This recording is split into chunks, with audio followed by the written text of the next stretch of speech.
Sistemi i burgjeve në Shqipëri po kalon periudhën më të pazakontë. Shumë të burgosur në institucionet e ekzekutimit të veprave penale janë rebeluar duke refuzuar ushqimin.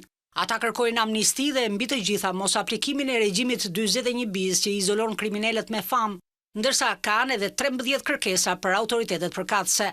Pas kësaj mënyre të protestuarit, avokati i popullit ka nisur menjëherë hetimin për të parë nga afër mënyrën dhe procedurat që po ndiqen për regjimin 41 bis ose izolimin e plotë të burgosurve.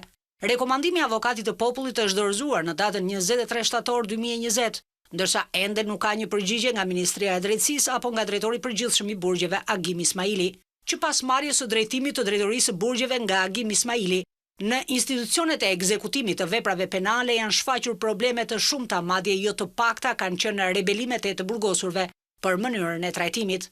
Revolta së fundmi në burgje mund të ketë pasoja zinxhir në të gjitha institucionet e dënimit të vendimeve penale, si dhe mund të shoqërohen edhe me shpërthime të burgjeve, çka do ta bënte të pamenaxhueshme situatën.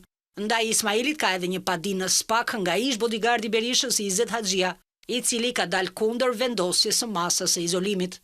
Mënyra e trajtimit të burgosurve në institucionet e vuajtjes së dënimit ka qenë për herë në fokusin e Këshillit të Evropës, që nëpërmjet mekanizmave të saj ka vëzhguar qeverinë shqiptare për trajtimin e të burgosurve, ku raportet e vlerësimit kanë qenë negative.